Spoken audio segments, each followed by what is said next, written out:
Okay. So Nick, focusing on West 5, can you share with us some of the lessons that you've learned? Because obviously you're continuing to build. You've got phase upon phase upon phase. And some of the key takeaways, some of the significant benefits that have made it advantageous, for Sifton to continue along this path. Yeah, for sure. We'll maybe start with some of the initiatives that were put into the Sifton Center, and then see how they propagated or didn't really make the cut. Right. In terms of solar, you're obviously seeing that is still happening on a lot of our buildings. One of the very interesting things about solar is that, like with most technologies, everything has gotten more efficient and smaller. Right. I don't mean necessarily the size of the panels, but all of the supporting infrastructure to make it work. Yes. So just on this building compared to our new ones, I think we've gone somewhere nominally from 300 watts to 600 watts a panel in the same area. Okay. Yeah. And that would have been over the last 12 years or so. Yeah. And then we're also looking at the number of inverters. So inverters are the components which convert from DC energy to AC energy. And we would have, say 12 to 15. Now we're condensing down into 2 or 3.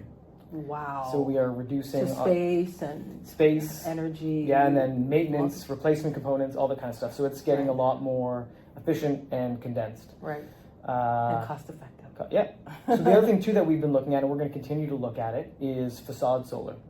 So because of the angle of the panels and because of the difficulty and challenge with actually mounting them in place of another cladding system, you kind of reach this break-even point where using some traditional cladding systems are going to be more cost effective. Now, obviously, they have no generation. Other benefit, yeah.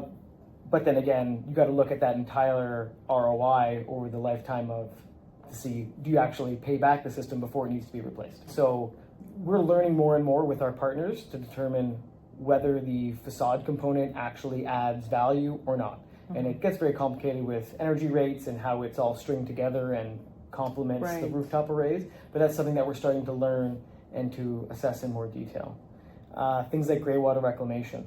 We did it here. It's acceptable to have brown water in your toilet in a commercial setting where you might have some signage and you know what's going on. Yes. But if you're in an apartment and you're like, why is my toilet always brown? It's just, it would be this constant education when you have turnover for people to understand. There's obviously higher cleaning regimen that you have to employ. And then you also have to have tandem plumbing systems because you still have to have your regular sanitary and plumbing system when you have the gray water, and then when you don't, because it's not always raining and the cistern isn't always full. Right. So maybe that's not very applicable to other building types. Right. Yeah. Oh, okay, cool. But things like the tinting glass, we haven't propagated that elsewhere. That was more of a feature for this building. Green roofs we did on one other building, but again, it has to make sense. A lot of times too, when we're looking at a roof space, since we are trying to maximize our solar panels and we have our outdoor VRF condenser plants, a lot of that roof space, if not all of it, is taken up by that equipment. So there really is no opportunity for green roofs necessarily, unless it's built into the design from the beginning with that purpose. Right. What would you say your payback is on the solar system?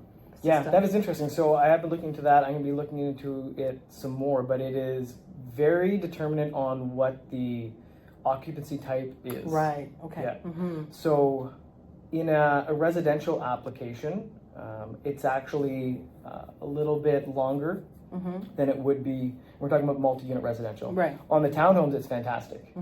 Those, because they have very low load, they have the purpose-built angles for the roof. You can't really facilitate that kind of construction on mid to high rise. Exactly. So the surface area is just not there. Yeah, they pay back very quickly. But office is a little bit better than it would be for the residential. Because all of our buildings too are net zero carbon. They're all of them. As it stands, there is no gas-fired equipment anywhere except for emergency generators because that's required. Right. Yeah. So everything is electric. So as you can imagine, everyone's air conditioning, heating, stoves, it's all electric. Impressive. So from a residential perspective, we can't tell people how to live their lives. We don't want to reach in that far. We let them do what they want to do. But that just extends out that payback period because we're just not able to generate as much electricity and offset the consumption.